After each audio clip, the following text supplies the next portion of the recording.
들려요? 인사를 좀 해주시죠. 예, 안녕하세요. 최영무입니다. 잘 들리나요? 예, 잘 잘 들립니다. 들립니다. 예. 잘 들립니다. 얼떨결에 우리 공영미디어 연구회를 만들었는데요. 사실은 많은 사람의 반대를 뚫고 제가 회장이 됐습니다. 어떻든 그래요? 초대해 주셔서 감사드리고요. 많은 분들이 관심을 표명하고 계셔서 굉장히 우리 위기 속에 빠져 있는 공영방송 미래를 좀 학자들이 제대로 고민할 수 있는 그런 장이 되지 않을까 하는 기대를 하고 있습니다. 저도. 그래서 이번에 첫 회의인데 최선옥 박사님하고 그리고 지명섭 박사님 그리고 노창희 박사님을 비롯해서 여러분들이 적극 참여해 주셔가지고 사실 우리가 코로나 상황만 아니면 좀 만나서 오랜만에 회포도 풀고 즐거운 시간을 가지면서 세미나를 했을 텐데 아쉬움은 큰데요. 아무튼 일단 시작은 이렇게 온라인상으로 만나서 하지만 앞으로 우리 연구회가 한국 공영방송 미래를 좀 체계적으로 고민하고 새로운 길을 열어가는데 크게 기여해 주지 않을까 하는 기대를 하고 다 같이 열심히 중지를 모아 볼 필요가 있다고 생각합니다. 어떻든 12월에 또 세미나 자리가 마련될 것 같으니까 오늘은 그냥 준비 모임 겸 새로운 세미나 시작 겸 우리 연구회 오픈을 기념하는 그런 날이니까 편안하게 큰 담론들을 포함해서 현재 이슈를 논의해 주셨으면 좋겠습니다. 아무튼 참여해 주셔서 고맙고요. 오프라인으로 곧 뵙기를 고대하겠습니다. 감사합니다. 교수님 감사합니다. 감사합니다. 예, 시작할까요? 네, 시작하시죠. 예, 심영섭입니다. 제가 얼떨결에 사회를 맡게 됐습니다. 오늘은 아까 최성욱 박사님 말씀하신 것처럼 저희가 이제 발제자분들께서 미리 준비해 주신 두 개의 발제문을 다 공유를 했습니다. 미리. 물론 이제 나중에 접속하신 분들은 아마 좀 오늘 받으셔가지고 조금 당황하셨을 텐데 먼저 최성욱 박사님께서 공영방송의 국제규범이라는 이 토론문을 발제문을 만드셨고요. 또 한양대학의 정준 선생님께서 공영방송의 진화, OTT 시대의 공영미디어의 비전과 혁신 방향이라는 발제문을 준비해 주셨습니다. 저희가 1시간 안에 모든 일정을 끝내야 돼가지고요. 좀 빠르게 진행하도록 하겠습니다. 이 두 발제문에 대해서 먼저 지정 토론자로 미디어 미래연구소의 노창희 실장님이 이제 지정이 되셨습니다. 그래서 먼저 준비하신 발제문에 대한 질의를 먼저 해주시기 바랍니다. 예, 박사님. 예, 소개받은 노창입니다. 일단 그 두 가지 발제문의 내용을 요약하기에는 시간이 아주 촉박해서 일단 최선옥 박사님 발제문의 19페이지 중심으로 말씀을 좀 드릴게요. 그래서 이제 유럽 사례를 소개해 주시면서 약간 이제 여쭙고 싶은 것은 제가 이제 유럽의 개별 사례를 뭐 설명드릴 필요는 없을 것 같고 모두 읽어보셨다는 전제하에 이제 유럽 같은 경우는 그나마 어떤 국가적인 시스템이 뭐 우리보다는 훨씬 아시아보다는 유기적이라는 표현이 좀 적절하진 않은 것 같습니다만 어쨌든 여러 가지 이유로 비슷한 모델을 지향할 수 있음에도 불구하고 일률적인 모델이 없다라고 볼 수 있겠고요. 근데 문제는 이러한 모델들을 벤치마킹함에 있어서 제가 가진 질문은 첫 번째, 아시아는 유럽보다 예를 들면 한중일만 해도 엄청나게 이질적인 특성을 갖고 있는데 특히나 중국 같은 경우는 굉장히 이데올로기적으로 좀 독특한 나라이고 일본도 어떤 여러 가지 사회적인 이유로 뭐 정상적인 민주주의 국가로 작동하고 있다고 보기 조금 어려운 상황까지 온 것 같아서 물론 뭐 이러한 현실들이 특히나 공영방송 모델과는 아주 밀접한 연관을 맺고 있기 때문에 그래서 일단 제가 최성욱 박사님을 비롯한 여러분께 해안을 좀 구하고 싶은 부분은 과연 우리나라가 제시할 수 있는 모델이 다른 아시아 국가에서 어떻게 수용될 수 있을 것인지 그리고 그것들을 수용되는 것을 목표로 삼기 현실적으로 어렵다면 어떤 모델을 지향을 해야 하는지 그리고 지향할 수 있다면 그들이 우리의 모델을 뭐 직접적으로 수용하진 않더라도 어떻게 좀 벤치마킹하고 거기서 우리 공영방송들이 어떠한 조금 뭐랄까요 앞으로 나아가야 될 부분들을 고민할 수 있을 것인가 이러한 부분들이 조금 궁금했고요. 그리고 뭐 이거는 KBS만의 문제는 아닐 것 같은데 여기 보시면 19페이지 보시면 의회, 정부, 공영방송 조직 각각이 어떠한 권한과 책임을 가져야 되는지부터 분명히 할 필요가 있다라고 보여지는데요. 이제 여기부터는 이제 사실 그 정준희 교수님 발제문과도 연관이 됩니다. 유기적으로. 그래서 제가 이제 최 박사님께 여쭙고 싶은 부분은 연구자로서 공영방송의 권한과 책임에 관한 어떤 아이디어를 갖고 계신지를 좀 여쭙고 싶고요. 그리고 전체적으로 저희 이 연구에 참여하신 다른 선생님들께서는 이 정부 공영방송 의회 이 각각에서 조금 중점을 두어서 오늘은 시간이 길지 않기 때문에 중점을 두어서 말씀해 주시고 싶은 것이 있으면 말씀해 주시면 좋을 것 같습니다. 그리고 그 정준희 교수님 발제문으로 넘어가면 뭐 정 교수님께서 꾸준히 연구해 오신 그 부분이기 때문에 아주 또 익숙하면서도 굉장히 반가우면서도 또 새로운 논의들을 접했는데 저는 일단 그 핵심적인 그 부분 중에 하나가 공영방송의 현실적 진화 시나리오라고 제시를 해주셨어요. 그래서 이제 순수 PSB 모델 그리고 경량화 중심 이동 PSB, 재발명 PSB인데 하나는 굉장히 너무나 상투적이고 일반적인 얘기이지만 유럽의 PSB 모델과 우리나라의 공영방송 제도는 엄연히 좀 차이가 있기 때문에 이러한 부분들의 어떤 차이를 어떻게 뛰어넘어서 조금 이 모델들을 설명이 될 수 있을까가 약간 좀 마이너한 궁금증이었고요. 그리고 현실적 목표 영역이라고 제시해 주신 경량화와 중심이동 PSB라는 거에 대해서 조금 더 구체적으로 설명해 주셨으면 좋겠습니다. 그리고 재발명 PSB라는 부분도 조금 더 구체적으로 설명해 주시면 좋을 것 같고 다른 분들은 이 정준희 교수님께서 제시해 주신 이 모델에 대해서 어떻게 생각하시는지 좀 여기에 대해서는 열려있는 질문들을 좀 할 수 있겠다라는 생각을 좀 해봤고요. 그리고 이 슬라이드와 더불어서 이제 가장 중요한 좌표 그 슬라이드가 공영방송의 미래좌표 모색이라는 그 부분입니다. 그래서 문화적 형식으로서의 공영방송 재창조인데요. 그래서 일단 하나는 여기서 보시면 그 정준희 교수님께서는 공영방송이라는 그 용어와 공공서비스라는 용어를 같이 써주고 계세요. 그래서 이 두 가지를 어떻게 부분에서 볼 수 있을 것인가도 좀 궁금했고 또 하나는 이제 시기가 시기이니만큼 이거는 정준희 교수님한테만 여쭙는 것은 아니고 큰 틀에서의 미디어 거버넌스 개편 그리고 저는 어떻게 보면 조금 더 큰 틀에서 정부 조직의 개편을 넘어서서 지금이 뭐 정부 조직이 행사할 수 있는 권한이 매우 협소하기 때문에 전반적인 정부 조직을 포함한 전체적인 제도로서의 미디어 그럼 그 속에서 공영방송을 어떻게 봐야 될 것인가 이런 부분들을 포함해서 구체적으로 미디어 거버넌스 개편 방안에 있어서의 공영방송의 포지셔닝 이런 부분에 대해서도 조금 말씀을 여러분들이 주시면 좋을 것 같고 앞서 슬라이드에 나와 있는 모형이긴 한데요. 그 경량화 중심 이동 PSM 모델에서 그러니까 저는 여기 굉장히 좀 수긍이 돼서 그런데요.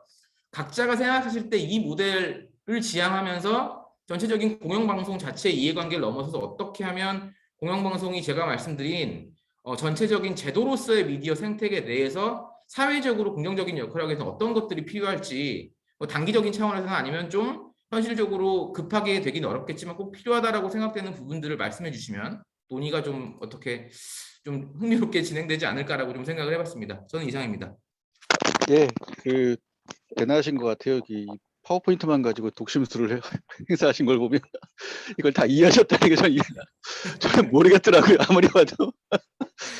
예, 노 박사님이 이제 규범과 관련돼 가지고 그 말씀을 해주셨습니다. 특히 그 정부와 의회가 어떠한 책무를 져야 될지 사실 정부와 의회가 지는 책무에 따라 가지고 공영방송이 앞으로 수행해야 될 규범도 조금 그 달라질 것 같아요. 이제 그런 부분들이 좀 최석 박사님 좀 말씀해 주셨으면 좋겠고 또 정준희 선생님께서 그 교수님께서 꼭 해주셔야 볼 방향이죠 결국은요. 이 방향인데 아까 그 노창희 실장님이 잘 말씀해 주신 것 같아요. 공공 서비스와 공영 방송의 차이점이 뭔지가 또 사실 좀 명확히 설명해 주시면 좋겠고 지금 이 세 단계 순수 그다음에 경량화 재발명 PSB라 아마 재발명 PSB가 그 하고 이제 좀 이 단계별로 그 우리가 좀 어디쯤 걸쳐 있고 어디를 지향하시는 건지 위로 가시는 건지 밑으로 가시는 건지도 좀 간단하게 설명해 주시면 좋을 것 같고 또 맨 마지막 이제 슬라이드에서 그 말씀하신 것처럼 사실 그 앞으로 이제 바람직한 그 방향성 즉 공영 미디어가 지향해야 될 방향성이 마지막에 제시한 것처럼 그렇게 공공 서비스를 그 수행하는 것인지 아니면 현재보다는 좀 다른 방향으로 가는 건지 하는 부분을 말씀해 주시면 좋을 것 같고요. 그리고 그 죄송스럽게도 그 노 박사님이 그 꼭 이거는 토론하자고 하셨는데 미디어 거버넌스 정보조직 개편은 그 우리가 다음에 논의하면 어떨까 합니다. 오늘 이 두 가지 알겠습니다. 그 예. 기본과 방향만 가지고도 아마 저희 시간이 부족할 것 같은데 그런 방향으로 가면 어떨까 합니다. 먼저 그 발제를 준비해 주신 두 선생님께서 먼저 말씀을 해주시고 또 다른 이제 그 분들이 그 질문을 하시면 어떨까 합니다. 그 짧게 그 답변을 좀 해주셨으면 합니다. 최석 예. 박사님부터. 예, 일단 저부터 말씀을 드리겠습니다. 잘 들리시죠? 예. 예. 일단 그 아시아에서 한중일이 굉장히 이질적이죠. 뭐 사실 그 유럽에서 오늘 그 프레젠테이션으로 드렸던 내용들의 상당 부분, 특히 유럽 평야 같은 경우는 47개 국가 간의 원칙이나 표준만 합의를 한 거거든요. 왜냐하면 미디어 시장이라는 게 기본적으로 내수 시장적인 또는 자국의 정치 문화적인 부분들을 반영하고 있기 때문에 각각의 국가들의 특징들을 모두 포괄하기는 어렵고 그 유럽 평야나 또는 유럽 연합 같은 경우에도 원칙적인 문제, 특히 역할과 관련해서는 유럽 평야가 그리고 또 그 산업적인 측면에서의 그 거래와 관련된 문제랄지 그 통상과 관련된 문제들은 유럽 연합이 그 기본적인 어떤 그 원칙이나 표준들을 제시했다고 봐야 될 거예요. 그런 측면에서 보면 각각의 47개 국가라는 나라들이 다 다른 체제들을 가지고 있는데 우리 역시 마찬가지고 그들로부터 어떤 그 원칙들을 우리가 수용할 수 있고 무엇을 수용해야 되는가라는 점에 좀 착안을 해야 될 필요가 있다라고 본 거고요. 대표적으로 중국 같은 경우는 원래 이제 뭐 공산화되어 있는 국가이기 때문에 공영방송 체계가 있다라고 보기 어렵고 일본만 해도 몇 가지 시사점들이 있는 것 같아요. 예를 들면 우리 방송법 44조에 나와 있는 공적 책임과 관련된 내용들은 일본 방송법에는 일본 정부가 요구하는 사안이 곧 공적 책무가 됩니다. 이제 우리의 모델이라고 하는 건 결국 공영방송이 굳이 서유럽을 따라갈 필요는 없지만 한 사회를 지탱하는 데 있어서 어떤 부분들이 공공 서비스인지를 법률로 잘 정하고 그것을 실제 행정단이나 아니면 그걸 수행해야 될 주체인 공영방송사들이 어떻게 수행하고 그것을 수십 년 앞부잖아 실제 퍼블릭에게 어떻게 잘 증명해내는지를 모델링화할 필요가 있겠다라는 지점에서 국제규범에 대한 관심을 갖게 된 것이고요. 두 번째 질문이셨던 의회, 정부, 공영방송 조직이 각각 어떤 권한과 책임을 가져야 되는가라는 문제는 공영방송 조직이라는 것을 뭐 슬라이드에도 일부 시사점으로도 남겨놨습니다만 이런 제도를 수용한 건 결국 국가입니다. 그러니까 국가가 해야 될 일들이 분명히 있죠. 예를 들면 뭐 1999년도 암스테르담 그 협정서 그 조약이죠. 그 조약에 나와 있는 것처럼 공영방송이 무엇을 공공 서비스 소관 책임인지를 정하는 것 자체가 사실 국가의 책임이에요. 그것을 정하는 것 자체가 사실 의회의 책임이기도 하고요. 국회의 책임이기도 합니다. 결국 공영방송 최소한 KBS라는 회사는 공영방송은 여기서 이거를 방송법 44조를 굉장히 잘 만져야 될 필요가 있다. 그러니까 44조에 최소한 이것까지는 공공 서비스구나라는 것들을 잘 정리해 줘야 될 역할이나 책임이 의회에 있고 그것에 관한 구체적인 예를 들면 공공 서비스의 구체적인 형태로 나타나는 게 결국 방송 TV로 따지면 TV의 채널, 라디오로 따지면 라디오의 채널, 그 다음에 일정한 장르 이런 것들이 그것을 구체적으로 수행하는 데 있어서 어떤 부분 예를 들면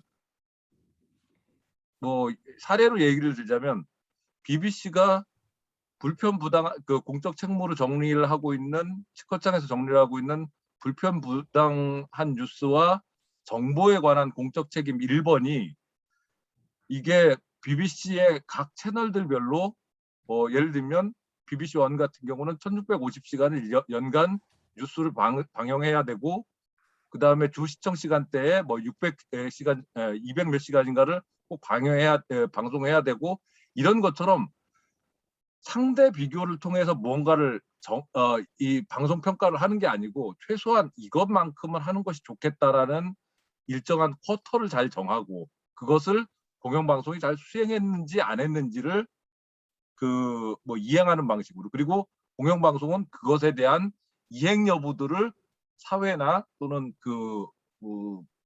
또 보고를 해야 될 설명 책임 있는 대상들에게 충분하게 설명하는 방식으로 각각의 권한과 책임들을 잘 체계화해야 되지 않겠나. 이게 이제 기본적인 생각입니다. 예.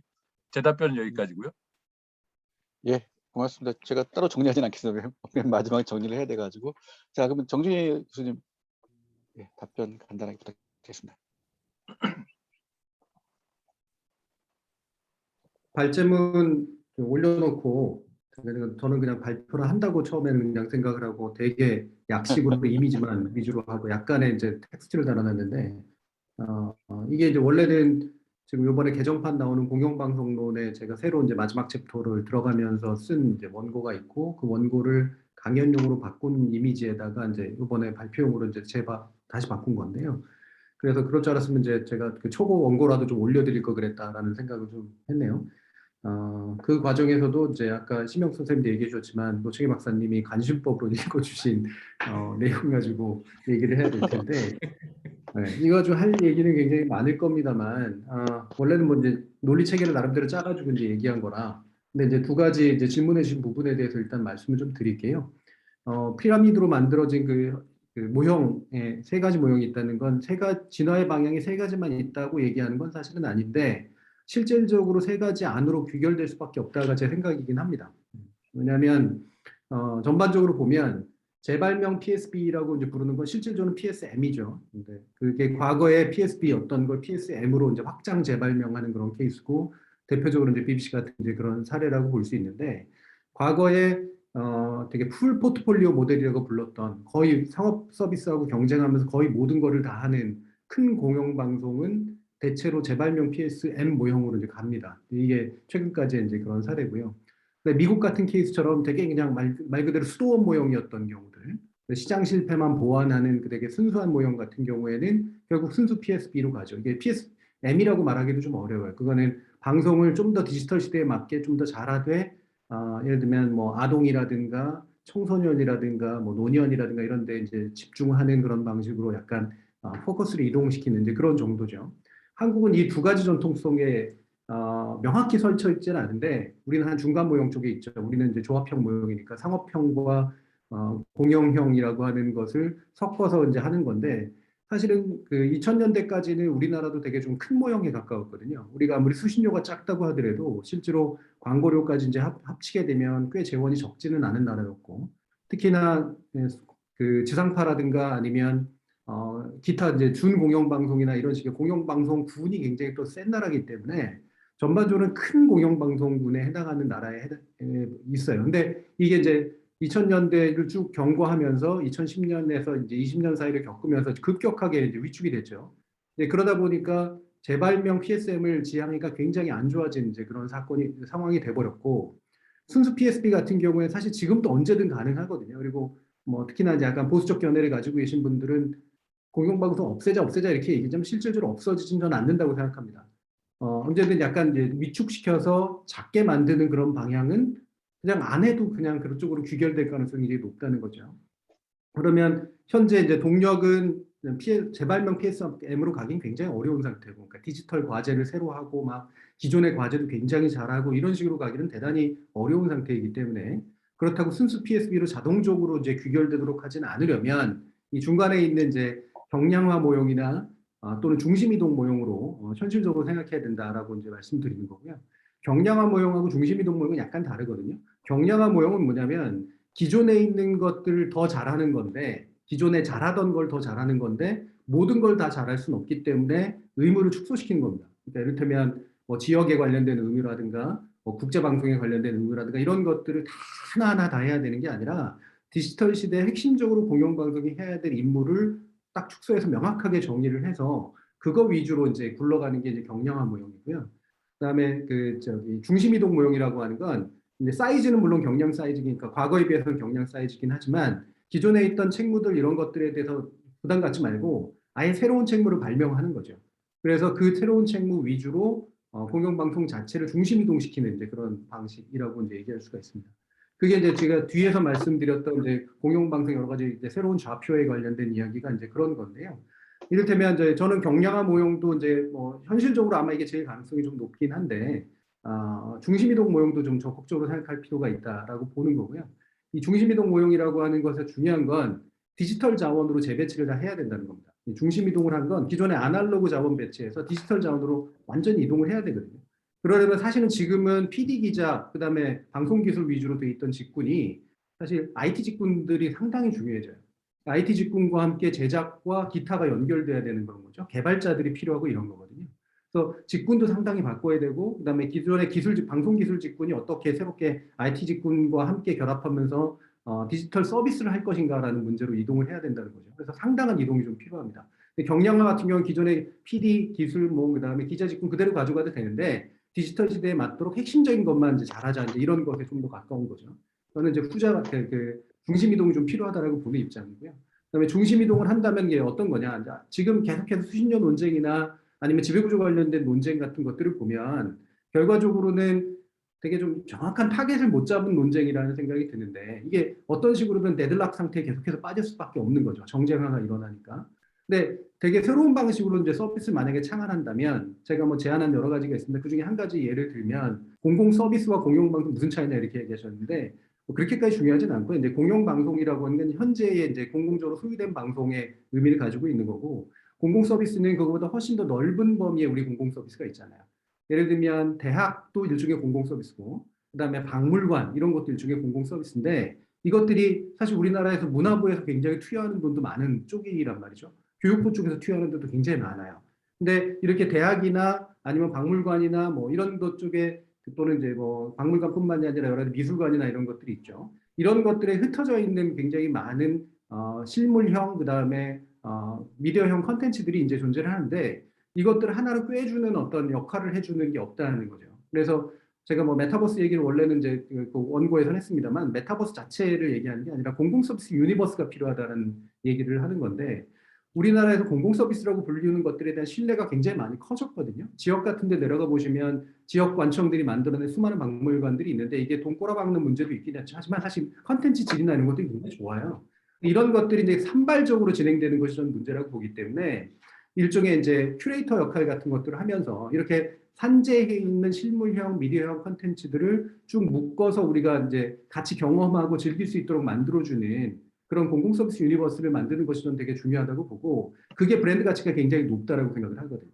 상업 서비스와는 별개에. 그래서 내가 굉장히 나는 세금 내고 수신료 내면 내가 이제 그 공공 서비스로 제공되는 거의 모든 것들을 실물로도 그다음에 미디어 영역 안에서도 거의 무리 없이 같이 쭉 경험해낼 수 있다. 내 아이디 하나만 가지면 이런 것들을 쭉 엮어가지고 볼 수 있다. 교육물도 볼 수 있고 그다음에 문화 콘텐츠도 즐길 수 있다. 이런 식의 것들을 해주는 것이 이제 필요하다고 보고 그게 만약에 공영방송에서 새로 이제 시도하는 어떤 핵심 책무가 된다면 공영방송의 미디어 역량이 있으니까 이 미디어 역량을 가지고 이거를 예를 들면 뭐 AR, VR을 만들어주는 역할 또는 이런 식의 서로에 있는 네트워크들을 연결해가지고 같이 심리스하게 경험해지게 만들어주는 역할 이런 것들을 만약에 공공 서비스로 새로 창안을 해낸다면 저는 그것이 가지는 것은 예를 들면 지금의 정치 편향성 논쟁이라든가 이런 것에 휘말리는 것보다 훨씬 더 새로운 어떤 타겟을 만들어내는 거기 때문에 기존의 데들락들을 깨는 데 훨씬 더 도움이 될 거라고 생각을 하는 거죠. 물론 현재 KBS나 MBC나 뭐 이런 EBS의 구조가 직군 구조가 이거를 가능하게 할 거냐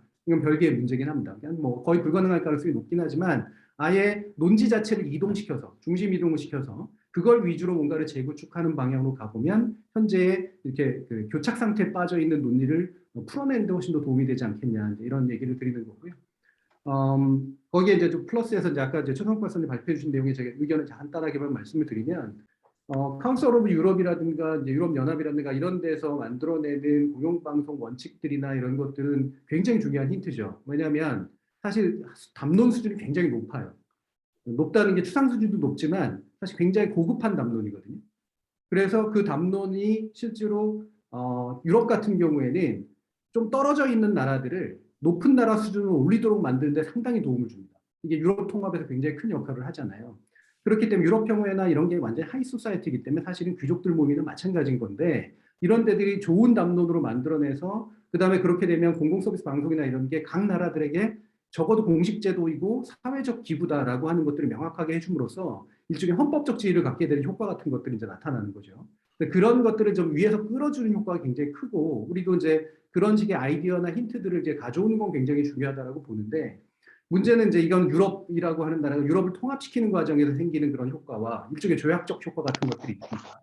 이제 한국 같은 케이스는 이거를 이제 우리가 유사한 나라들끼리해서 뭉쳐가지고 우리의 사회적 기구로서 공영방송을 좀 지켜내자라고 하는 공통의 과제를 만들어내는 식으로 해서 서로의 질들을 높이는 방식으로 연대하기가 굉장히 좀 어려운 조건이라는 게 좀 객관적인 문제인 것 같아요. 그래서 이게 실제로 제도적으로 이제 뭔가 우리가 모형을 찾아서 이제 고급한 사회 담론을 만드는 데 참조하는 거랑 실제로 회원국들이나 개별 나라들에 존재하는 공영방송의 질을 높이는 어떤 강제력으로 작동하는 것이랑은 약간은 별개의 문제이기 때문에 이 부분은 현실적으로 고민할 필요가 있다는 거고요. 또 한 가지가 이제 단점이 하나 있어요. 그러니까 그 유럽 같은 경우에 뭐냐면 유럽에서 영국이 브렉시트를 한 되게 중요한 이유 중에 하나가 이 브뤼셀에 있는 엘리트 집단들에 대한 분노 이런 게 굉장히 크거든요. 그러니까 여기서 만드는 사회 담론은 굉장히 수준이 높고 그다음에 좋은 형식적 제도들을 만들어내서 삶의 질을 높이는 데 도움이 되는 건 맞지만 개별 민족 국가들이나 개별 회원 국가들의 일단 평범한 대중들의 불만은 사실은 그 엘리트들이 우리 걸 뺏어가고 있다라고 하는 생각이 굉장히 강하단 말이에요. 이게 이제 우리식으로 만약에 가져오면 우리가 이런 고급한 담론을 가지고 얘기하는 동안 실제로 일반 시민들이 가지고 있는 불만들이 그 고급한 담론에 의해서 좋게 영향을 받는 게 아니라 저 엘리트들이 뭐 우리하고 상관없이 뭐 하자는 거야? 이런 식의 이제 반발감을 불러일으킬 가능성도 상당히 좀 있다는 거. 이 부분도 좀 이렇게 약간은 좀 염두에 둘 필요가 있지 않은가라고 제 의견도 좀 드립니다. 이상입니다. 예, 그 상당한 정도로 그 얘기가 좀 진척이 되고 있는데요. 그 지금 혹시 들어오신 분들 중에서 질문을 지금 하실 분들이 계시면 채팅창에 올려주시거나 아니면 손을 들어주시면 제가 볼 수 있으면 그 말씀을 드리겠습니다. 혹시 질문하실 분들 혹시 없으십니까? 다들 침묵하고 계시나요? 아, 예. 그럼 제가 그 추가 그 질문 한번 드릴게요. 그 정준희 교수님 그 이 세 번째 단계의 이제 PSM이라고 보통 우리 얘기하는 것. 거기서 이제 좀 더 나아가서 새롭게 뭔가를 이제 그 새로운 아이디어를 그 창출한다고 하면 이 공공 서비스 유니버스라는 게 PSU 정도 되는 건가요? 한 4단계 좀 간다고 볼 수 있을까요? 그러니까 이게 어떨까요? 뭐 그게 재발명보다도 훨씬 커지면 그렇게 될 수가 예. 있죠. 이제 폴릭 서비스 유니버스를 만들 수가 있는 건데 저는 이거를 중심 이동 단계에서 이제 시도하는 것이 좀 필요하다라고 이제 보는 입장이에요. 그러니까 장기적으로 PS6까지 나가서 오히려 재발명보다도 훨씬 더 새로운 형식의 사회제도를 만들어내는 것 쪽으로 가면 전 제일 좋겠지만 적어도 지금은 전략적으로 이제 판단을 한다면 우리가 공영방송을 지켜내면서 적어도 경량화시켜서 되게 효율적으로 만들어내는 한 가지 방법 또는 중심을 이동을 아예 시켜서 정치적 논쟁을 좀 피해가면서 우리 사회의 공공 서비스 방송이 미디어가 해낼 수 있는 아주 새로운 영역이 있다라고 하는 걸 보여주면서 아예 기존의 약간 무거운 레거시 이 미디어로서의 어떤 이 무거운 몸들을 좀 재편하는 기회로도 좀 삼는 이런 방식으로 이제 가는 게 좀 좋다고 생각을 해서 물론 이게 과감하게 현재 공영방송 종사자들이 이런 안들을 낼 수 있을까는 잘 모르긴 하겠습니다만 논쟁을 좀 시작할 필요가 있고 그런 면에서 퍼블릭 서비스 유니버스라고 하는 것들의 가장 기초적인 형태를 이 중심 이동의 굉장히 중요한 목표로 삼는 거 이런 게 좀 필요하다고 생각합니다. 예. 어떤 면에서 그 우리 경량화 PSB를 먼저 한 다음엔 PSM이 아니고 PSU로 나갈 수도 있겠네요. 우리가 새로운 것들을 상상력을 발휘한다라면 이게 사실 독일의 그 미디어 전문가들이 2017년에 발표했던 10가지 그 공영방송의 그 혁신에 대한 태제에서 나오거든요. 이게 PSU에 해당되는 뭔가 좀 공공 서비스 포털로서 그 공영방송이 좀 그 각각 그 이 분산되어 있는 공공 서비스 영역에서의 컨텐츠를 모아서 한번 제공할 수 있으면 좋겠다라는 그런 막연한 이제 아이템이긴 한데 그런 제안이 있었던 것과 유사한 것 같아서 질문을 드렸고요. 하나만 더 질문 드릴게요. 아마 이게 MBC나 다른 사람들 궁금해할 것 같아요. 이제 말씀하신 것처럼 이 중심 이동을 한다라고 하셨을 때 이제 한다라면 두 가지가 가능할 것 같거든요. 첫 번째가 사업자를 경영화하는 부분이 있을 것이고요. 우리가 흔히 공영방송에 가서 수많은 그 나래비에서 나왔던 그 이 사업자를 경량화시키는 부분이 있을 수 있고 그렇게 이해하는 사람도 아마 있을 것 같아요. 경량화시킨다고 하면 그럼 우리 그 MBC는 그 공영방송이 아니냐, 뭐 굉장히 이렇게 부탁하는 사람이 있을 것이고, 또 다른 그 경량화는 사실 그 주어진 역무를 갖다 줄여나가는 거잖아요. 이렇게 뭐 공영방송 다 해야 된다. 뭐 특히 KBS는 뉴스 전문 채널도 해야 되고 아동 그 어린이 방송도 해야 되고 뭐 국제 방송도 해야 되고 교육 방송도 해야 되고 다 하라 그러는데, 그 책무를 좀 더 그 집중해 가지고 줄여주는 방법, 혹은 그 역무를 갖다가 어쨌든 경량화하는 방법 두 가지가 있을 텐데, 둘 다를 의미하시는 건지 아니면 일정한 어떤 방향을 어떤 방향을 말씀하시는 건지, 아니면 둘 다 해야 된다고 생각하시는지 좀 설명해 주면 좋을 것 같아요. 이게 이제 뭐 여기는 연구에서 다 모여 있으니까 민감한 문제라고 해도 얘기를 해야 될 필요가 있다고 생각을 이제 해서 저는 이게 둘 다라고 이제 생각을 하고 공개됩니다. 방송학회에서. 그 점을 둘 고려하시면 좋고. 다라고 생각을 하고요. 이 둘 다가 저는 일종의 교환이 좀 일어나야 된다고 생각해요. 한 가지 예를 들면 우리가 이제 예를 들면 지금 지상파 송출 구조가 가지고 있는 문제를 계속해서 얘기를 하잖아요. 물론 저는 공영방송이 지상파 송출을 포기해서는 안 된다고 아직까지는 생각하는 이제 그런 입장이긴 합니다만, 예를 들면 이제 뭐 다들 아시겠지만 2000년대 들어오면서 이제 그 영국에서 BBC하고 노동당이 새로운 계약을 맺을 때 결국 디지털 전환 계약을 맺은 거잖아요. 디지털 전환을 더 잘하도록 만들고 좋은 컨텐츠 채널을 공급하도록 만드는 쪽으로 해서 수준을 높이는 방향으로 새로운 계약을 한 건데, 그 과정에서 결국은 이제 송출공사 새로 따로 떼어내고, 그 다음에 제작 위주의 구조를 이제 바꿔내고, 그래서 모든 것들을 굉장히 잘 제작해가지고 공급할 수 있는 유연한 구조로 만들자, 이런 쪽에 이제 좀 더 가깝게 이제 변화를 했고, 그 덕분에 이제 디지털 계획도 이제 어느 정도는 현실화가 될 수 있었던 이제 그런 면들이 좀 있었죠.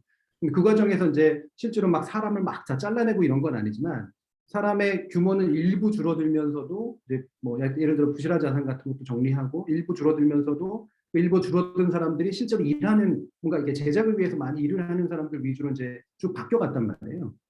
이거로 하지 않으면 이게 일종의 자구 계획인데, 그 자구 계획을 내면서 그러니까 그것의 방향이 뭐냐? 방향이 바로 우리는 핵심적으로 이렇게 정리된 우리나라를 위해서 필요한 핵심 서비스를 아주 양질로 제공을 하겠다라고 하는 것으로 교환이 일어나야 된다는 거죠.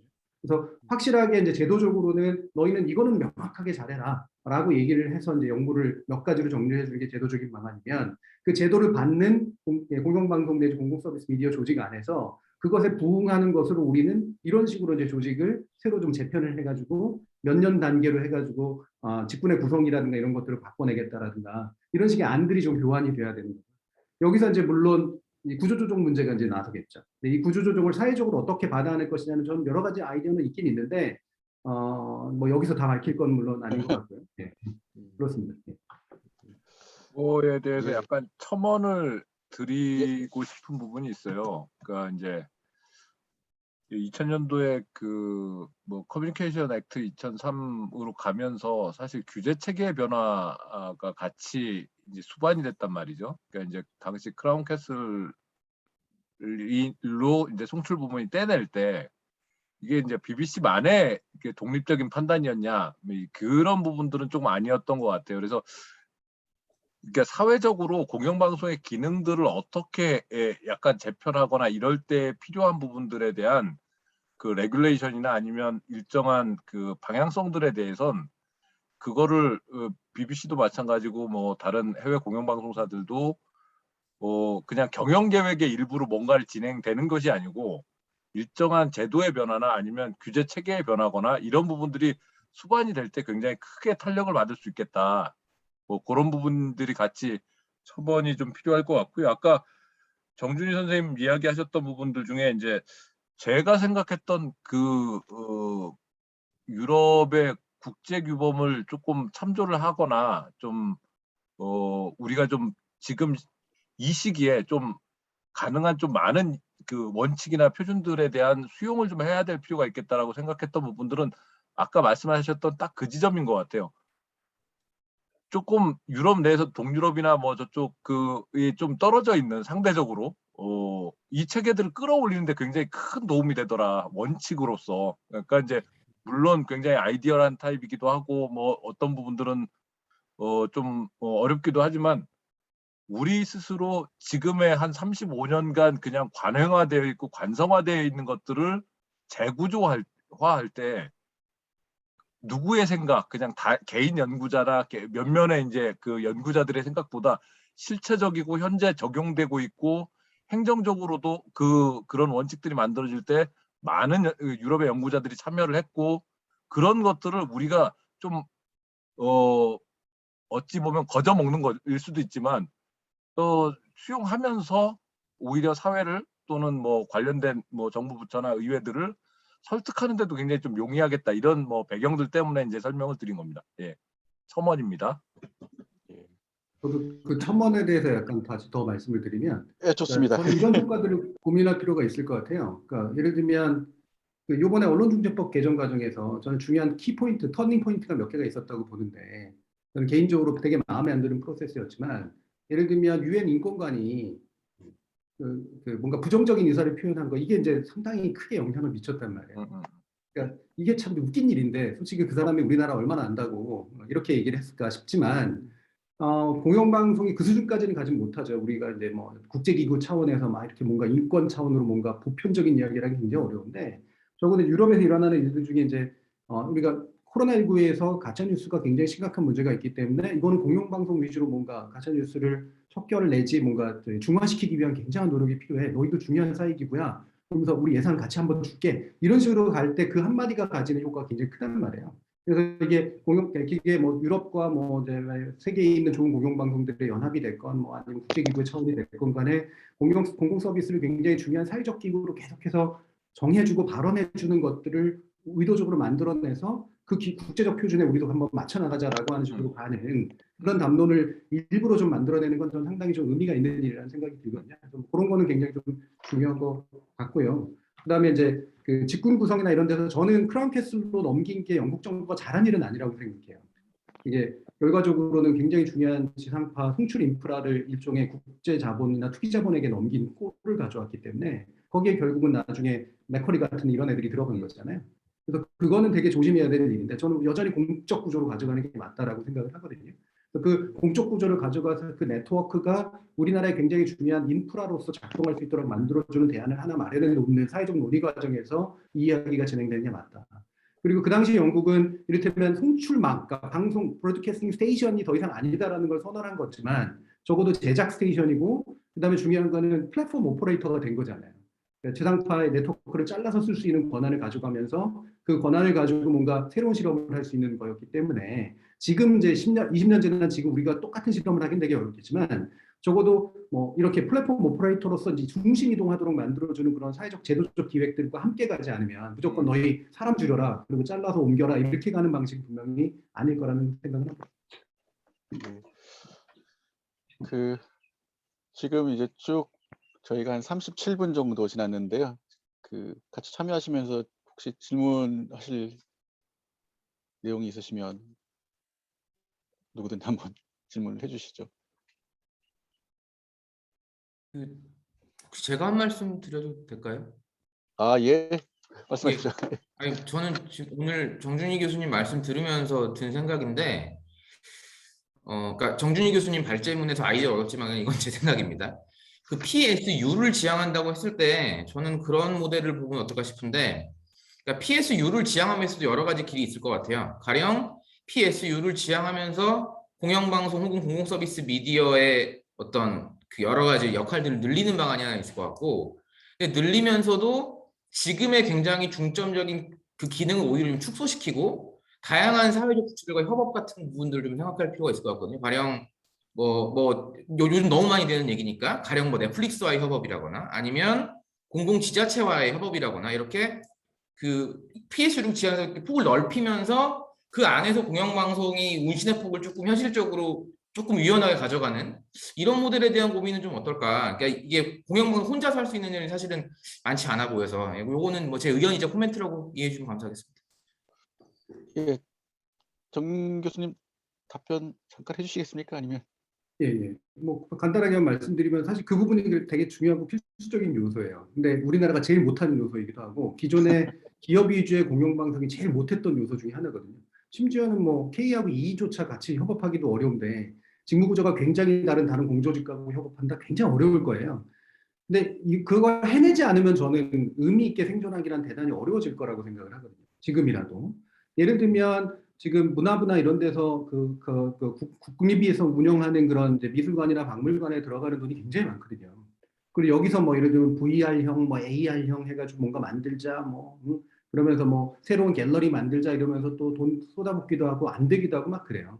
근데 만약에 이제 우리 공룡방송이 어느 정도 좀 더 대비가 돼 있어가지고 그런 걸 해본 경험이 있어서 그거를 잘 만들 수 있도록 해주고 그 쓸데없는 자원 투여가 되는 게 아니라 여러 개를 서로 메타버스 같은 거 구축하려면 사실 이게 서로 인터오퍼러블 해야 되는데 그걸 해낼 수 있는 어떤 아이디어나 역량을 가지고 이 네트워킹을 하면 그 중첩된 자원만 다 줄여도 사실 굉장히 큰 자원을 만들어서 실제로 그 중에 일부는 이제 오퍼레이터, 큐레이터 역할에서 쓰고 나머지 것들이 구현하는 데 이제 들어가도록 하고 이런 식으로 가면은 실제로 현재 수신료라든가 이런 데서 이제 땡겨 쓰는 그런 식의 방식보다는 공공 서비스 자원 자체가 굉장히 중요한 폭넓은 자원이 되는 상태가 되는 거잖아요. 물론 여기에 이제 지자체 문제, 우리나라의 국회 문제 이런 게 워낙 예산에 관련된 문제가 커서 지금도 뭐 오세훈 시장이 하는 그런 일들 보면은 중간중간 이른바 빡이 나는 그런 식의 경우들은 굉장히 많겠지만 적어도 공공 서비스의 자원들을 함께 통합적으로 좀 운영하면서 이것들을 연결해주는 역할에 상당히 많은 주도적인 일을 하는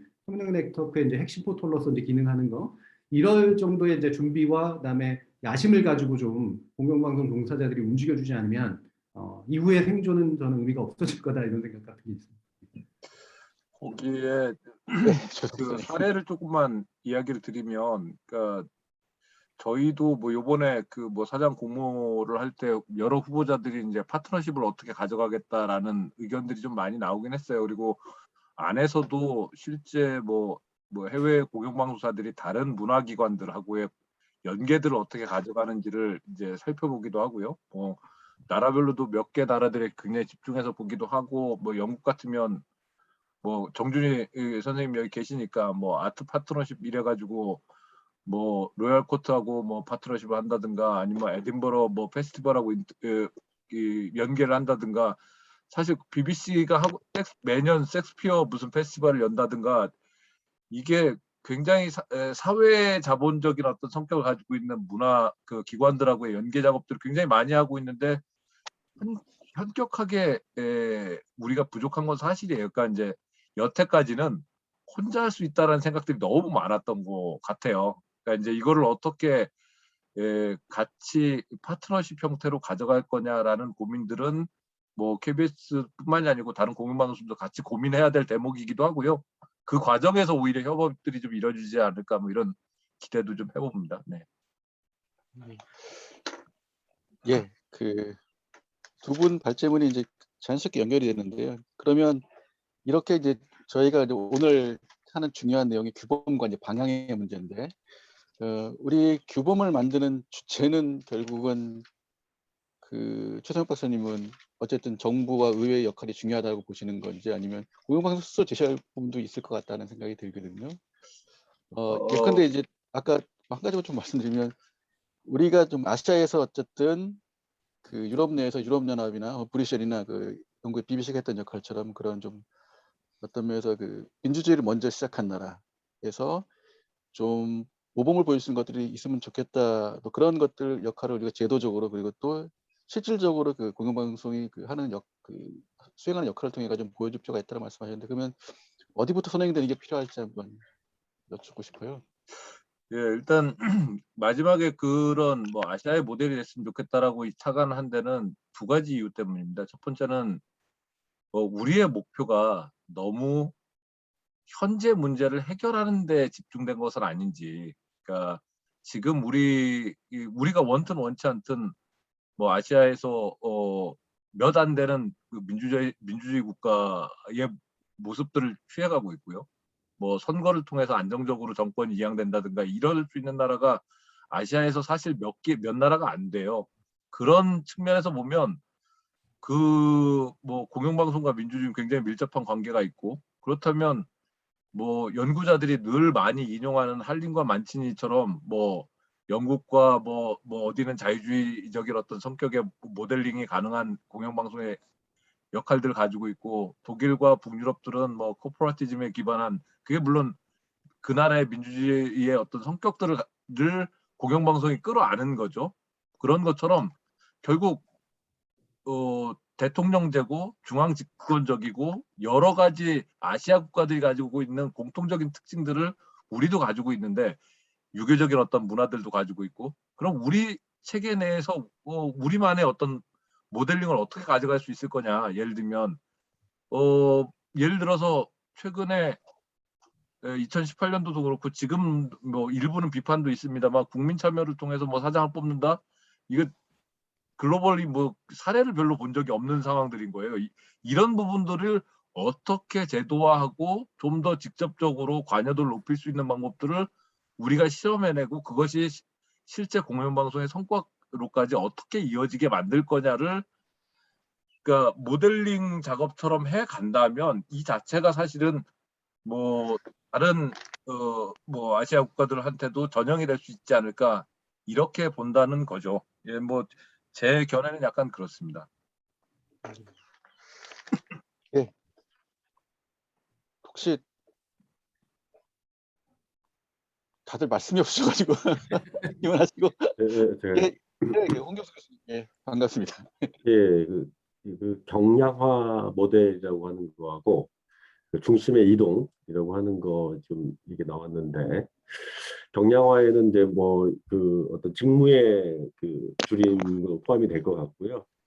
또 이제 말 그대로 그 디지털화라고 하는 과정을 통해서 굉장히 이제 효율적인 일처리라고 하는 것에 대한 중요한 부분에 이제 합의가 있어야 될 것 같습니다. 제가 이제 그 지역국에 충주국에 한번 가봤는데 거기에는 PD가 없어요. 그리고 그냥 엔지니어하고 행정하시는 분하고 아나운서들만 있는 굉장히 큰 사옥을 이제 운영을 하고 있는데, 이제 이걸 보면서 이제 이게 정말 이게 경량화라고 하는 것이 그 방송의 어떤 구조에 가장 기본적인 토대에서 잘 되어 있지 않은 상태이잖아요. 그래서 기존 어떤 그 인력의 디지털화라고 하는 거, 경량화라고 하는 게 오히려 먼저 필요한 게 아닌가라는 생각이 들고, 현실적으로는 그 다음에 이제 어떤 축의 이동이라든지 이런 게 받게 되지 않나라는 생각도 들고요. 그리고 이제 이런 그 어떤 그 지향성을 갖고 가야 하는 차원에서 정부가 어떻게 먼저 하자고 이렇게 하기는 굉장히 쉽지 않을 것 같고요. 저는 공영방송사들이 주체가 되어서 예를 들면은 뭐 시청자들의 그 의견을 정말 사냥 공모하듯이 할 때 이제 시청자 참여단이라고 할 수 있겠죠. 그래서 모여서 우리의 공영방송이 어떤 방식으로 나가는 게 좋겠느냐라고 하는 그 의견을 정말 아래서부터 이렇게 의견을 모아서 방향을 결정하는 방식. 근데 그러려면은 물론 그 공영방송의 그 구성원들도 거기에 충분히 합의가 되어 있어야 되겠죠. 시청자들의 정말 그 원하는 방향으로 우리가 바뀌어야 되겠다라고 하는 그 합의가 물론 필요하겠고, 그 결과를 바탕으로 앞으로 방향은 디지털화다. 그리고 KBS는 1부터 10까지 다 하지 말고 1부터 5가지 정도만 하면 좋겠다라고 하는 그런 합의를 누가 해야 되냐면, 실은 학교에서도 하기 쉽지 않을 것 같고, 물론 학교 참여는 하겠지만 시청자, 먼저 공영방송의 주인이 시청자라고 한다면 시청자들을 직접 이러한 논의에 참여시키는 것도 저는 좋지 않을까라는 생각을 해봤습니다. 저희가 시간은 많지 않지만 그래도 각자 한마디씩 질문을 해주시면 어떨까 생각이 듭니다. 뭐 지금 말씀하기 어려운 분들은 못하시겠지만, 정준환 선배님 어떻게 예, 짧게라도. 네, 두 분 발표 잘 들었고요. 지금 핵심이 우리 정준희 박사님이 제시한 변화의 방향성, 진화의 방향성 그거 같은데, 저는 뭐 30년 전 대자비가 좀 느껴져가지고, 왜냐하면 제가 유학 초기가 90년대 초반이었는데 이 80년대 후반에 다채널 서비스 시작하면서 그때 어떻게 할 것이냐, 거기서 이제 나온 얘기가 그 상업적인 도전에 적극 대응할 것인가 아니면 미국식으로 퓨리피케이션으로 갈 것인가, 그러다가 결국에는 거의 모든 서비스를 확장을 해 나갔어요. 그러니까 다채널도 하고 결국에는 시청률 1%짜리 채널을 한 20, 30개를 운영하는 상황이 되더라고요.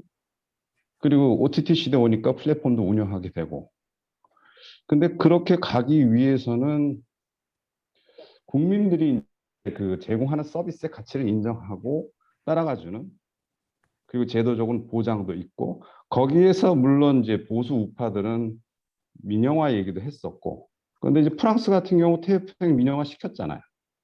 근데 독일은 ZDF 민영화 시키지 않은 그 케이스고, 근데 이제 우리 지금 그 저기 말씀하시는 경량화, 중심 이동 이런 것들이 사실 그때 당시 선택과 집중, 컨센트레이션이라고 이렇게 카테고리를 만들었었지만, 우리 현실에는 저는 그 퓨리피케이션의 나쁜 말은 마지널라이제이션이거든요.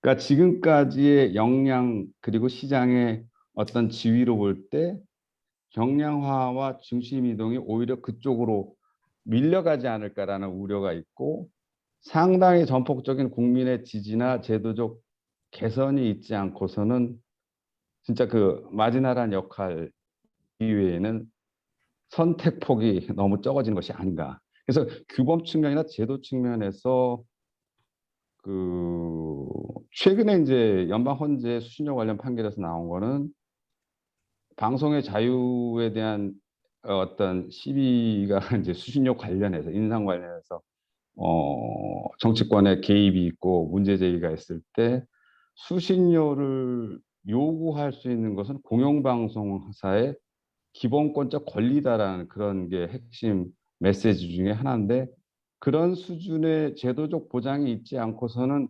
마지널라이제이션을 피할 방법이 없을 것 같다는 좀 걱정이 들어요. 그래서 그런 부분도 같이 논의를 해 가야 하지 않을까, 그런 생각입니다. 그리고 지금 초기에 나오는 그 공영방송 아시아 모델, 저 뭐 중국과 일본이 어울린다 안 어울린다, 우리나라가 좀 더 다이나믹해서 좀 더 아시아 모델의 선두 모델을 만들 수 있지 않을까라는 얘기를 하시지만, 저는 공영방송이라는 제도 자체가 민주주의하고 같이 가는 그 민주주의 틀 안에서나 그 상상 가능한 모델인 것이지, 민주주의 정치 구도가 제도가 인적 그 국민의 지적 수준이랄까 정치 수준이랄까 그거 안 맞춰주면 불가능하다고 생각하거든요. 그건 그냥 변형일 뿐이에요. 그렇게 주장할 뿐이고. 근데 이제 최근에 제가 읽은 그 조선희 작가의 상식의 재구성이라는 책에서 보게 되면 거의 모든 것들이 우리나라가 수준이 높아졌는데, 정치 수준 그리고 공영방송 제도의 이론과 현실의 부분에서 굉장히 많이 뒤떨어져 있는 것을 부정할 수 없고, 그리고 이제 이 좀 대선 국면에서 그 8시 뉴스에 나오는 그 보도들을 보게 되면 완전히 기레기 저널리즘이죠. 대선 후보들이 어떤 정책적인 이슈를 갖고 싸우고 있는지에 대한 뉴스가 8시, 9시 뉴스 잘 안 나오고, 그 사람들이 어떻게 상대를 적대시하고 흠잡는가, 그런 거가 이제 메인 이슈로 나오니까, 그거를 이제 걸러주고 어떤 옳은 방향으로 이제 논쟁을 제대로 하게끔 이끌어주는 주도적인 방송, 공영방송이 있어야 하는데 그 역할이 충족되지 못하는 상황이고, 근데 이제 어찌되었던 그 독일 헌재의 말씀을 빌리면, 이 공영방송사가 시장에서 양적, 질적 규모를 유지를 못하면 불가피하게 소수화될 수 없다는 그런 현실이 좀 걱정입니다, 사실. 네, 이상입니다. 예, 그 문제 제기를 그 세게 하셨는데 그 오늘 발제 선생님들 간단히 답변 가능하실까요? 제가 이야기를 드리자면 제도의 낙후성은 부인할 수가 없는 것 같습니다. 그러니까 아무리 들여다봐도 35년 된 법 체계의 작동 원리로 지금 계속 굴러가고 있는 상태에서, 공공기관이 뭐 다른 자리에서도 몇 차례 이야기한 적이 있었던 것 같은데, 사기업 대비 서유럽이나 다른 그 공공기관들이 일정한 역할들을 잘 수행하는 곳을 보면 사기업들은 사주가 바뀌지 않기 때문에 10년, 20년 뒤에 역할이나 이런 부분들을 지속적으로 끌고 갈 수 있는 그 힘들을 가지고 있는 것 같아요. 그러면 매 3년마다 사장이 바뀌거나 또는 그 CEO가 바뀌는 이런 구조에서는 그것도 지금처럼 뭐 스포일 시스템이죠. 그러니까 거의 역관제처럼 그 대통령 바뀌면 쭉 바뀌어야 되는 이런 상황들에선 이럴 때일수록 사실은 제도의 공고성이 굉장히 중요하고 제도가 사실은 가야 되는 방향들이 흐트러지지 않고 또 어떻게 발전할 수 있도록 잡아줄 거냐. 물론 행위도 공영방송사 자체 내에서의 행위도 중요하지만 무엇이 먼저냐라고 묻는다면 제도 체계부터 재정립을 좀 해야 되겠다. 그래야만 지금 뭐 공영방송이 어떤 방향으로 가더라도 예를 들면 뭐 정준희 선생님께서 이야기하신 PSU로 가든 아니면 다른 파트너십과 관련된 부분들을 법률의 의무로서 어느 정도는 그걸 하도록 포털을 아예 잡아놓게 된다면 안 할래 안 할 수가 없는 거죠. 사장이 바뀌든 뭐 아니면 국장이 바뀌든 누가 바뀌든 그건 수행해야 되는 일이기 때문에 그러니까 우리 사회에 필요한 부분들을 제도로서 공영방송의 역할로서 좀 더 구체적으로 담아낼 필요가 있겠다. 추상성을 좀 조금 더 그 추상성으로 남겨놓는다 하더라도 그것이 그 법률적 근거로 정부와의 계약을 통해서 좀 더 구체화되고 공영방송 내에서 그 수행하는 정도를 또 스스로 입증할 수 있는 방식으로 제도 체계를 좀 더 구체화해야 될 필요가 있지 않을까 이렇게 생각을 합니다. 네. 저희가 그 한 4분 정도 남았는데요. 혹시 또 질문하실 분이나 혹은 말씀을 꼭 하셔야 될 분은? 저도 약간 간단히 답변을 좀 아, 드리면 예, 예, 맞습니다. 예, 말씀하십시오. 그 경량화의 그 결과가 주변화나 소수화가 되지 않을까라고 하는 우려에 대해서 저도 충분히 공감을 하고요. 근데 이게 있죠. 경량화가 지향하는 결과적으로 실제로 지향하는 바가 결국 마지널라이제이션을 수용하는 거냐 아니면 경량화를 하려고 했는데 우리는 마지널라이제이션이 아니라 새롭게 중심 이동해가지고 뭔가 새로운 영역에서 사이즈를 어떻게 키우지까지는 못하더라도 상당한 역할을 하는 그런 쪽으로 이제 가려고 했는데 의도하지 않게 그 결과가 빚어질 위험이 있느냐는 다른 문제인 것 같아요. 저는 후자는 분명히 고민을 해야 된다고 생각하거든요. 그러니까 예를 들면 대표적으로 이런 거죠. 자, 재난 방송을 해야 돼요. 공영방송. 재난 서비스를 해야 됩니다. 앞으로 기후위기 문제부터 해서 상당히 해야 되는데 지금 하는 방식은 재난중간 방송사인데 평상시 쭉 보도하다가 재난 시기가 되면 삑 하고 이제 전환하는 정도의 체제잖아요. 현재 뉴스보도 시스템 예를 들면 청와대에 똑같이 뭐 3명씩 넣고 그다음에 야당에 여당에 3명씩 넣고 이렇게 기자 다 넣고 난 다음에 재난 시기에 재난 몇 개를 하는 방식으로 가서는 재난 서비스 절대 못하죠. 그러면 결과적으로는 내가 출입처라든가 이런 것들을 싹 다 정리해가지고 우리는 9시 뉴스에서 이를테면 청와대 보도를 때로는 안 할 수도 있다라는 생각으로 뭔가 재난 부분에 상당한 자본 투여를 하지 않으면 안 될 거라는 겁니다. 근데 그 결과가 아마도 기자들은 그걸 두려워할 거예요. 결과적으로 주류 미디어에 비해서 영향력 떨어질 거거든요. 그러면 9시 뉴스 아마 굉장히 그 시청률 떨어질 가능성이 높고 주류 미디어가 가질 수 있는 매체 파워가 굉장히 줄어들 가능성이 굉장히 높죠. 그럼 그 결과로 그게 주변화가 됐다라고 볼 수도 있을 것 같아요. 근데 저는 그렇게 해서 나타나는 주변화는 좀 감수해야 된다고 생각을 하거든요. 그러니까 새롭게 만들어지는 영역에서 재난 서비스에서 새로운 보도들을 하기 위한 새로운 정보 체계를 갖추는데 상당한 노력을 기울이고 그게 우리 사회에 되게 잔잔한 기초를 깔아주는 대체될 수 없는 서비스라면 저는 그게 훨씬 더 의미가 있다. 우리가 생각하는 주류적 위치라고 하는 것이 뭐냐에 대해서 일단 다시 고민을 할 필요가 있다고 생각을 하고요.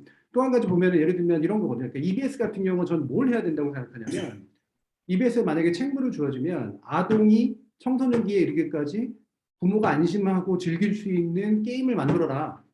예를 들면 이제 뭐 법으로 그렇게까지 규정은 없겠지만 해야 되는 일이라고 생각을 하거든요. 뭐 물론 이거는 애들은 다 마인크래프트 같은 상업 서비스를 하고 싶어하지 이런 식으로 막 되게 고리타분한 거 하기 싫어해 이럴 수도 있어요. 근데 그 부분을 계속해서 도전해서 실제로 교육적 효과도 굉장히 있고 아이들도 재미를 느끼면서 부모들이 게임을 시켜도 괜찮은. 그러니까 우리가 게임화되는 사회에서 게임이라고 하는 건 굉장히 중요한 세계관이고 방법론인데 그것들을 사실은 상업 서비스한테 맡겨버린 그런 결과를 교육방송은 사실 이 부분에 있어서 굉장히 중요한 역할을 하면 된다. 이게 예를 들면 교양 다큐멘터리 몇 개 만드는 것보다 훨씬 더 큰일이야. 라고 이제 예를 들면 이제 업무 규정을 해주는 거죠. 뭐 게임까지 뭐 제가 일부러까지 얘기를 한 건 아닙니다만. 그래서 이런 식으로 뭔가 다른 방식으로 갔을 때 기존에 있는 것들, 기존의 유산이 무너지면서 생기는 주변화 경향이라는 건 있을 수밖에 없는데 저는 그 부분은 위험하기 때문에 고민은 해야 되지만 그래서 잘 못 가려고 하겠지만 저는 과감히 이제 그 이동을 해야 된다라고 이제 보는 이제 그런 입장 쪽에 있습니다. 예, 저희가 그 준비한 시간이 거의 다 됐는데요. 그 어찌 되었든 저희가 이제 이 모임을 할 때마다 간단한 그 정리를 하고 끝내기로 했습니다. 이 정도는 우리가 그래도 오늘 토론한 내용 중에서 핵심적으로는 합의하신 내용이 아닌가 하는 얘기들인데, 그 중에 하나가 맨 마지막에 이제 그 정도란 박사님이 질문해 주시고 그에 대해서 최선욱 박사님과 이제 동준희 박사님 그 대답하신 내용 중에 보면, 우리가 지향하는 게 결코 최소 공급을 통해 가지고 경량화시키는 건 아니다. 우리가 최소한이 기본적으로 필요한 공영방송의 역할을 보장해 줄 수 있는 그런 제도적인 장치가 필요하다. 또 특히 이제 현재 공영방송이 이것저것 많이 요구를 하지만 먼저 국회와 정부가 숙제를 먼저 풀어야 된다. 즉 그 공영방송이 어떠한 원칙에 따라서 어떠한 역할을 해야 되는지, 운영책은 어떻게 가져가야지에 대한 규범화를 먼저 해줘야 된다. 그 중에 하나가 이제 구체적으로, 지금은 추상적으로 방송법에 나오지만 구체적으로 각 채널, 예를 들면 텔레비전이나 라디오 이렇게 나가서 예를 들면 뭐 온라인 있는 서비스도 마찬가지겠지만 채널별의 역할은 무엇이고 구체적으로 지향해야 될 프로그램이 무엇인지, 그러니까 구체적으로 그 프로그램의 원칙과 역할을 정해줘야 된다라는 것이고, 방향성은 현재 그 보통 이제 순수한 PSB라고 했던 내용에서 좀 더 경량화 그리고 중심 이동하는 PSB로 가는 게 맞지 않을까. 그리고 장기적으로는 재발명해낼 수 있는 어떤 면에서 새로운 형태의 우리 기술 발전이나 우리의 그 사회를 그 충분히 반영할 수 있는 그런 재발명 PSB, 나아가 PS6까지 가는 게 필요하지 않을까 말씀하셨고요. 마지막으로 우리가 가능하다라면 어쨌든 우리가 피로써 얻은 민주주의 국가 중에 하나이고 여전히 작동하는 의회 민주주의가 작동하는 국가 중에 하나인데, 우리의 모델을 통해 가지고 어찌되었든 조금 체제가 다를 수 있지만 아시아에서 이러한 공영방송 모델이 가능하다는 것들을 우리가 한번 상상해 볼 수 있는, 실험해 볼 수 있는 것들이 필요하지 않을까 하는 그런 얘기들을 오늘 나눴습니다. 좀 1시간 하고 1분이 지났는데요. 저희가 12월에는 두 번째 세미나를 준비하고 있습니다. 그때는 오늘 아까 노창희 박사님이 그 제안해 주셨던, 그러면 그러한 가운데 이제 우리가 미디어 거버넌스나 정부 조직 그리고 방송법은 어떻게 하는 게 맞을 것인지에 대한 얘기들을 2차적으로 나누는 시간을 갖도록 하겠습니다. 최선욱 박사님 공지사항 혹시 있으세요? 지금 공지사항은 따로 없습니다. 예, 그러면 약속된 만큼 약속된 시간 2분 넘겨서 끝내도록 하겠습니다. 예, 참여해 주셔서 고맙습니다. 감사합니다. 수고하셨습니다. 수고하셨습니다. 감사합니다. 네, 수고하셨습니다.